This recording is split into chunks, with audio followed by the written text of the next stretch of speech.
Okay. So this is Brandy, our Appaloosa quarter horse. Oh, hello, Brandy. They were just all given some hay, so we can't really compete with that. But hey, Brandy, how you doing? And here comes Amber. her roommate, Amber, who is a come here, sweetie, Hi. Arabian. Arabian. Chestnut Okay. Arabian, yes. So And, at Unity, how many, what do you do here at Unity as far as being a sanctuary? What do you rescue? So we are a farm animal sanctuary, and that encompasses bovines, pigs, birds, sheep, goats, llamas, alpaca. Hello there, yes. And of course, our equines. And you can hear our equid, the donkey. Oh, actually, we should get a view of this. yeah, you should get a So view of of course, this. for us, it's shedding season. Oh. There you go. And we're going to be ending up with hair right in our face here. So we became a formal sanctuary in December of 2016, and we rescue animals that are in need of new homes. As a sanctuary, they stay here for a forever home, as opposed to a rescue, which rescue, rehabilitates, and rehomes.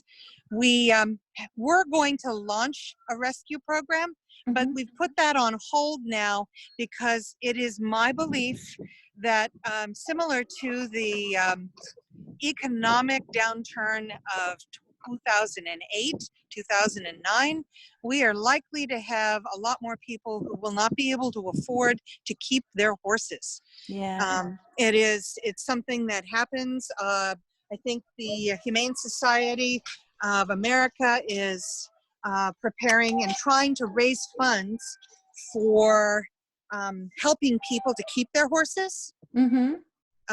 So, you know, to be able to donate money to get you to be able to afford some hay, that sort of thing. But around here, full board starts at $1,200 a month.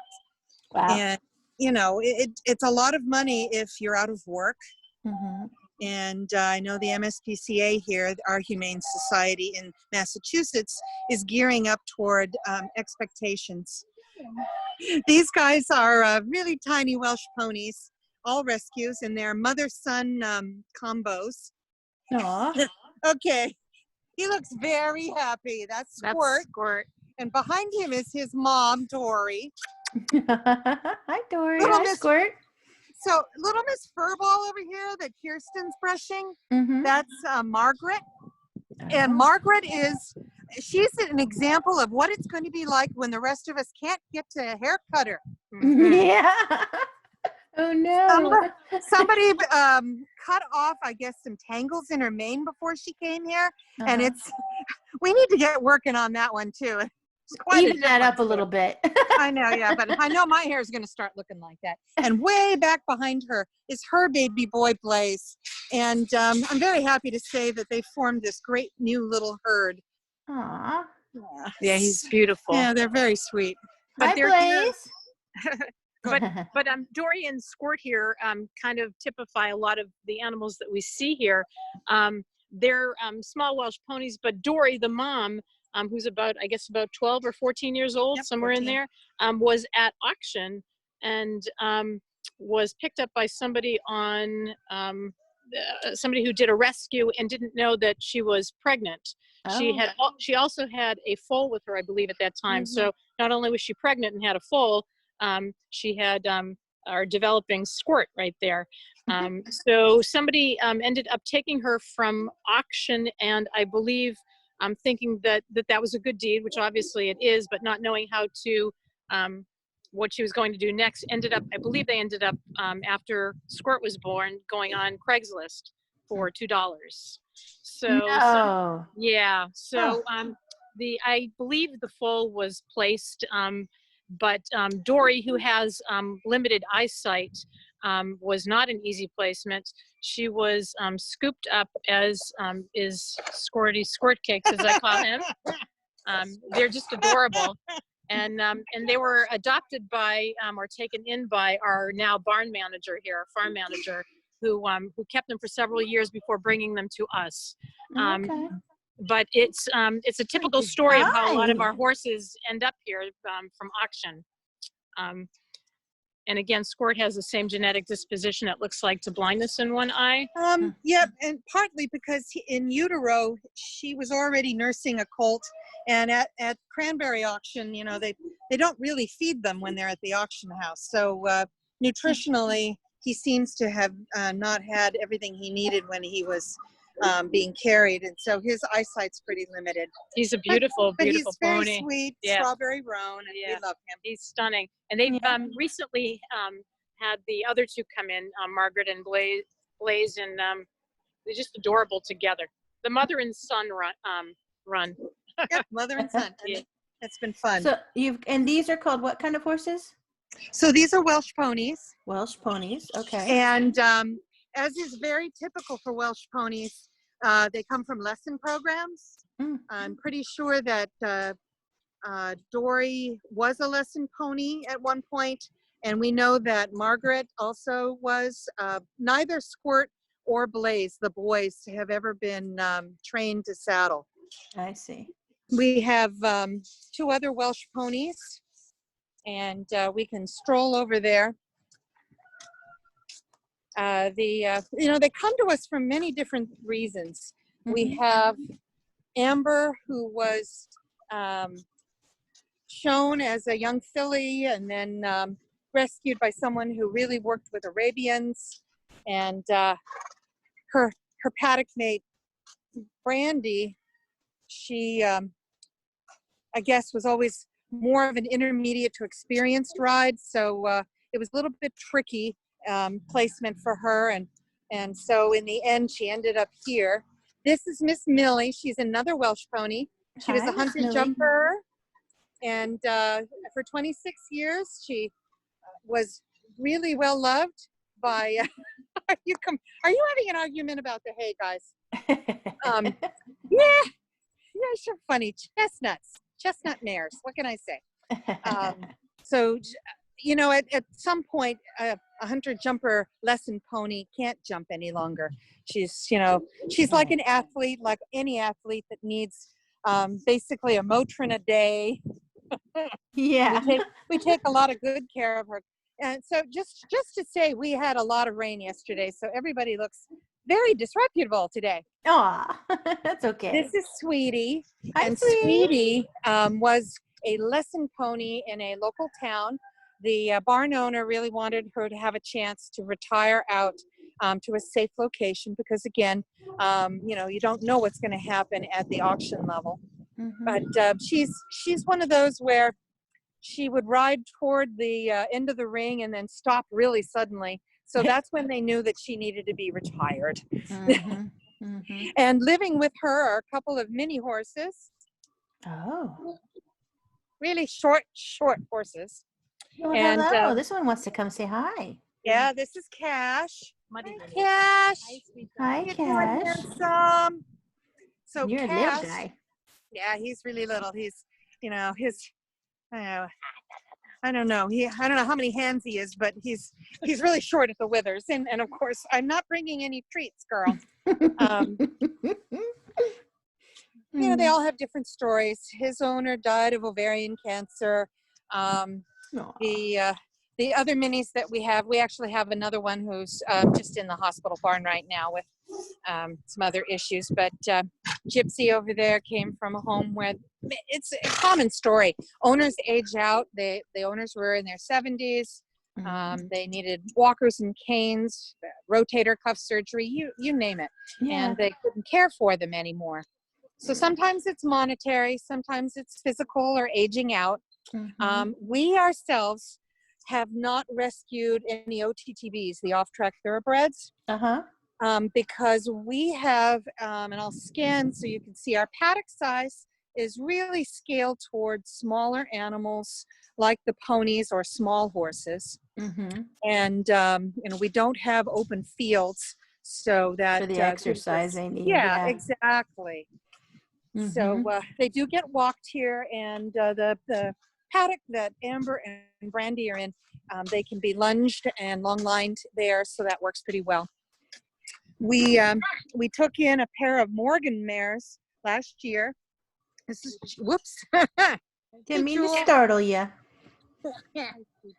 I rattled the gate. Oh. So there you go. Morgans are lovely. I love the story behind the idea of the Morgan.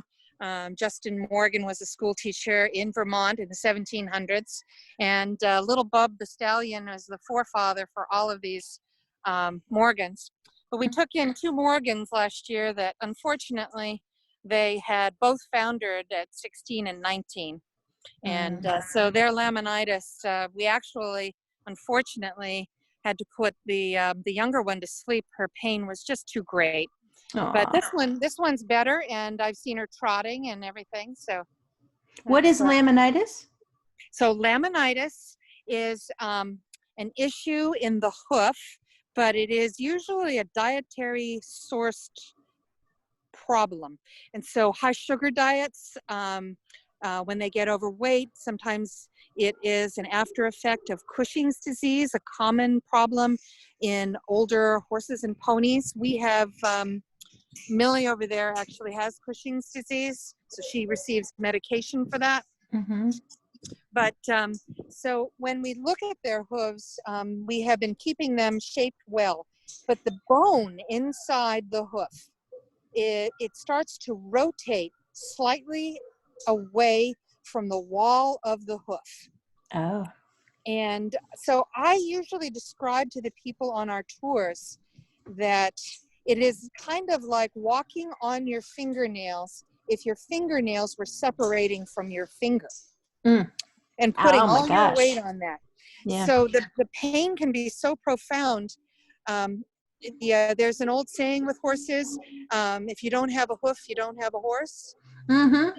And laminitis is a killing disease. And it really does relate to diet. Aw, Yeah, I know. But she's doing really, really well. that's good. And you have, where's the donkey you mentioned? Oh, the donkey. Here's a little peek at our cows. Hi, little cows. One thing I might mention is that when Kathy decides that we have space for an animal, there's a lot of thought that goes into should we take that beautiful animal, because the commitment is for the entire life of the animal. It's not just, so if we know there's going to be laminitis and issues or colic or other medical issues, allergies, we make the commitment knowing that it's going to be for the entire life. When we got Star here, Star's about 22 years old, and I don't mind saying a particular favorite, but don't tell anybody else. Hi, Star. Hi, She's a Sicilian Star. donkey, a Jenny. Hi, A sweet dove. Jenny. She came to us about 170 pounds overweight, 120 pounds overweight. That would be plenty. 120 pounds overweight. She used to be a guardian for sheep. So she would eat that rich green grass diet that sheep eat, and not necessarily what donkeys are best suited for, a more scraggly kind of environment. Yeah, the donkeys are used to really poor foods in their home environments, desert-like, rocky. So they don't need a lot of calories. And we've got at least 70 pounds off of her. It's great. Yeah, she does look great. She's a treasure. No, she seems very sweet. She's a good girl. So, you've been going since 2017, and how many animals do you have on the sanctuary now? We have 60 mammals and just under 250 birds. Wow. So how can someone see you? Because I found you on webcams. How do people find you? Find us in several different ways. Let me turn it around. No, it's okay. We can keep the view on Miss Gorgeous here. Yeah. We have a big presence on Facebook and Instagram, Unity Farm Sanctuary, And we also have our website, unityfarmsanctuary.org. We are always trying to get the word out, even more than that. But what the beauty on our website, of course, is that you can go in, you can look at our webcams at any time of day. Ah, okay, yeah. One Yeah, I other did thing notice that that because I think I was there. It was a lot earlier for you all. Nobody was there yet. Yes. One thing I might note too is that, you know, again, all of the animals are here for their lovely long lives, and we wish that we could help more, but through the education programs that we're developing, hopefully we'll be able to spread our message and our mission of kindness and compassion. And through Kathy and wielding all of those telephones and keypads on computers, she's constantly networking with the other sanctuaries and in phone calls that we get every single day for other animals in need. So it's that network of other what I call micro sanctuaries that are helping to move, you know, our cause and our passion and mission forward. Mm-hmm. Well, I want to thank you. You know, Go ahead. I was going to say at this point, micro sanctuary ideas are going to really help. If people need to surrender a horse or any animal, we're going to be looking to try and find people who have space and resources to be able to take on even just one animal. Will make all the world of difference to that one animal. Definitely. There you go. There you go. Bye, cute little thing. Miss Star. Bye, Miss Star. Well, I want to thank you both for joining me today and introducing us to the Unity Farm Sanctuary and all that you guys do to help animals.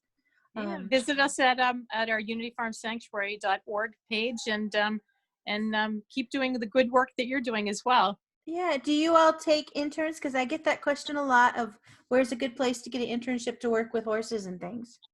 Yes, so we accept interns here, and we usually have a huge volunteer program, but that's of course on hiatus right now. Right. But people can reach out to us, and we can talk to them about it. Okay. All right. Well, thank you again both for joining me on Horsing Around, and have a good rest of your summer. Thank you. Thank you so kindly. much. Take care. Bye now.